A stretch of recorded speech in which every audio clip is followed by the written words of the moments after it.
Assalamualaikum Bu Bidan. Waalaikumsalam, selamat pagi Bu. Selamat Ada yang pagi. bisa saya bantu? Iya, ini kebetulan Bu, mohon maaf saya datang ke hadapan Ibu. Saya ingin konsultasi Bu, masalah keluarga berencana. Saya kan baru punya anak satu Bu. Iya. Saya itu ingin menjaga jarak ke anak yang kedua. Itu bagaimana baiknya ya Bu? Baik, sebelumnya perkenalkan dulu ya Bu, nama saya Bidana Gita dan jaga pada pagi hari ini. Ya, hari ini saya akan memberikan konseling kepada Ibu tentang keluarga berencana ya Bu. Iya Bu. Ya, sebelumnya apakah Ibu sudah mengetahui yang dimaksud KB itu apa ya Bu? Kurang paham. Ya, di sini sering bertanya KB itu apa ya Bu? Saya jelaskan dulu ya Bu. KB itu merupakan singkatan dari keluarga berencana. Nah, maksud dari ini adalah gerakan untuk membentuk keluarga yang sehat dan sejahtera ya Bu, dengan membatasi kelahiran.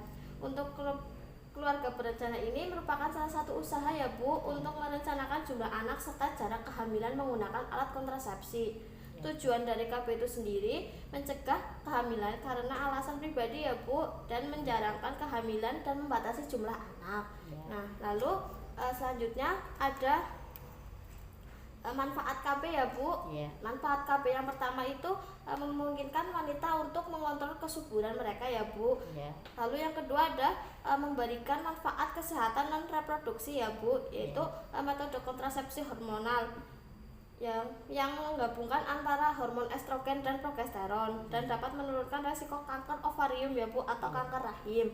Lalu yang ketiga mencegah efek kesehatan jiwa ya Bu dari kehamilan yang tidak diinginkan dan mengurangi aborsi atau keguguran.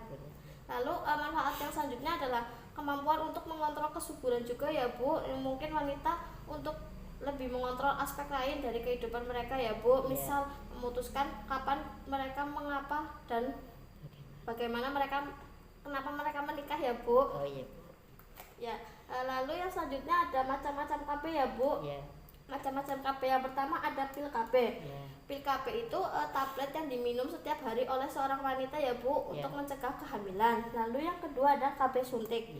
KB suntik ini adalah KB untuk mencegah kehamilan dengan cara disuntikkan ya Bu. Biasanya itu di bokong. Nah, KB suntik ini biasanya ada yang 1 bulan dan ada yang 3 bulan. Lalu macam-macam KB yang selanjutnya ada kondom. Kondom ini merupakan alat kontrasepsi yang terbuat dari karet ya Bu, dan pemakaiannya ini dilakukan dengan cara disarungkan pada kelamin laki-laki ya Bu. Lalu yang selanjutnya ada KB implan atau biasa disebut susuk ya Bu. Ya, KB implan ini kontrasepsi yang hanya mengandung hormon progestin ya Bu, dengan masa kerja panjang. Dosisnya itu rendah juga untuk wanita dan disuntikan di bawah lengan ya Bu, atau di kulit sini ya Bu. Lalu bagian lengan ya. Iya. Lalu macam-macam KB yang selanjutnya ada KB IUD atau spiral ya Bu. Ya, KB IUD ini merupakan cara kontrasepsi jangka panjang ya Bu, dengan memasukkan alat kecil ke dalam rongga rahim yang elastik, yang lentur ya Bu, dan tentunya tidak membahayakan rahim atau wanita itu ya Bu. Tidak sakit ya? Iya, tidak. Ya, selanjutnya ada pil KB. Pil KB ini tablet yang diminum setiap hari oleh seorang wanita ya Bu, untuk mencegah kehamilan. Pil KB ini melakukan dengan menghambat perkembangan telur dari ovarium ya Bu selama siklus bulanan menstruasi. Selama siklus menstruasi ini tingkat estrogen yang rendah biasanya memicu kelenjar untuk mengirimkan suatu hormon yang melalui pengembangan telur ya Bu. Nah, selanjutnya ada keuntungan dan kekurangan dari KB pil ya Bu. Ya, keuntungan yang pertama adalah sangat efektif bila digunakan dengan benar ya Bu. Lalu yang kedua tidak mengganggu hubungan seksual. Lalu yang selanjutnya tidak mempengaruhi ASI, kesuburan cepat kembali ya Bu, nyaman dan mudah digunakan. Sedikit efek sampingnya ya Bu untuk KB pil ini. Lalu tidak mengandung estrogen. Nah, untuk kekurangan dari KB pil ini adalah harus digunakan setiap hari ya Bu, pada waktu yang sama. Bila Ibu lupa 1 pil saja, kegagalan menjadi resiko lebih besar. Lalu resiko kehamilan ektopik atau kehamilan yang tidak diinginkan ini rendah ya Bu, dibanding dengan perempuan yang tidak menggunakan mini pil ini atau KB pil ini. Lalu efektivitas menjadi rendah ya Bu bila digunakan bersamaan dengan obat tuberkulosis atau obat epilepsi ya Bu, dan tidak dapat mencegah penyakit infeksi menular ya Bu, KB pil ini. Lalu selanjutnya ada KB suntik. Nah, KB suntik ini adalah salah satu metode kontrasepsi yang biasa digunakan untuk menunda kehamilan ya Bu. Suntik KB ini adalah merupakan kontrasepsi hormonal yang disuntikan pada bagian tertentu seperti lengan atas, paha, atau bokong. Tapi kebanyakan di bokong ya Bu. Setelah dilakukan penyuntikan ini, kadar hormon akan meningkat dan kemungkinan menurun secara bertahap hingga suntikan selanjutnya ya Bu. Biasanya di Indonesia itu berdasarkan jangka waktu dapat digunakan jenis 2 KB suntik ini ya Bu, yang yaitu 1 bulan dan 3 bulan. Suntikan 3 bulan itu mengandung progestin, sementara suntikan 1 bulan itu mengandung kombinasi antara progestin dengan hormon estrogen dengan kadar progestin yang lebih rendah untuk yang KB 1 bulan ya Bu. Nah, selanjutnya ini untuk jenis-jenis KB suntik ya Bu. Yang pertama ada depomethoxyprogesterone acetate ya Bu, atau DMPA, yaitu mengandung 150 mg DMPA yang diberikan tiap 3 bulan itu ya Bu, dengan cara disuntikan di daerah bokong. Lalu untuk jenis KB suntik yang kedua ada depo nonsentrat ya Bu, yang mengandung 200 mg noratin anontat yang diberikan setiap 2 bulan ya Bu, dengan cara disuntikan di daerah bokong juga. Lalu jenis suntik yang selanjutnya ada depo estrogen dan progesteron, yaitu kombinasi antara depo DMPA dan depo nonsterat ya Bu, yaitu jenis suntik KB yang terdiri dari 250 mg depo dan 5 mg estrogen sipionat ya Bu. Lalu yang selanjutnya ada alat kontrasepsi jenis kondom ya Bu. Nah, kondom ini adalah alat kontrasepsi keluarga berencana yang terbuat dari karet ya Bu, dan pemakaiannya dilakukan secara disarungkan ke dalam kelamin laki-laki ketika akan bersenggama ya Bu. Kondom ini merupakan alat kontrasepsi atau alat untuk mencegah kehamilan atau penularan penyakit kelamin pada setiap saat bersenggama.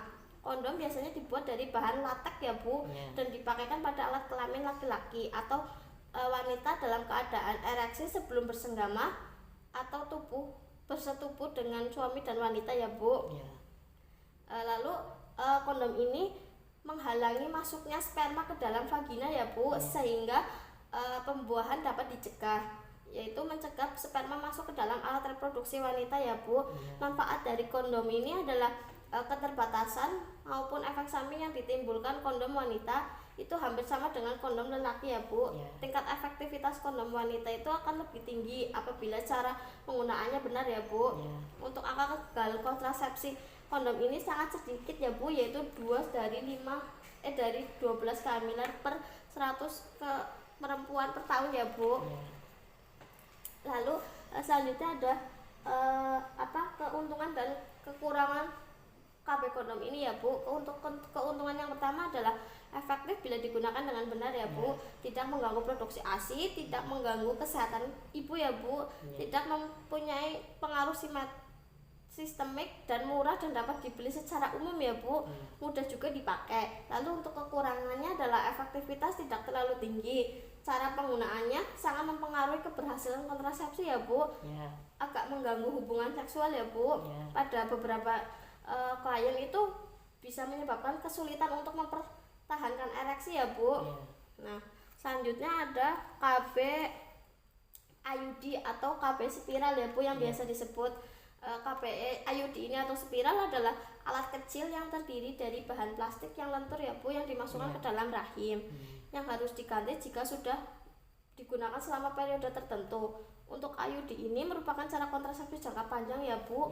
Nah, biasanya itu ada yang 3 bulan, 5 bulan, 3 tahun, 5 tahun, dan 8 tahun ya Bu. Nah, untuk jenis-jenis IUD ini ada koper T ya Bu, yaitu ini yang membentuk huruf seperti huruf T. Nah, ini terbuat dari bahan polietilena, di mana pada bagian vertikalnya diberi lilitan kawat ini ya Bu, kawat tembaga yang halus ya Bu, yang berfungsi sebagai anti pembuahan yang cukup baik. Ini tidak sakit ya Bu karena lentur. Lalu yang kedua ada koper 7 seperti angka 7 ini ya Bu. Oh, iya. Koper 7 seperti angka 7 ini hanya bentuknya aja yang mirip angka 7 ya Bu, dengan maksud untuk memudahkan pemasangan. Lalu yang selanjutnya ada multi load dari IUD, yaitu yang ini ya Bu. Ya, multi load ini dibagi menjadi dengan dua tangan ya Bu, tangan kiri dan tangan kanan, berbentuk seperti sayap ya Bu. Lalu yang selanjutnya ada lips lock IUD, yaitu yang ini ya Bu.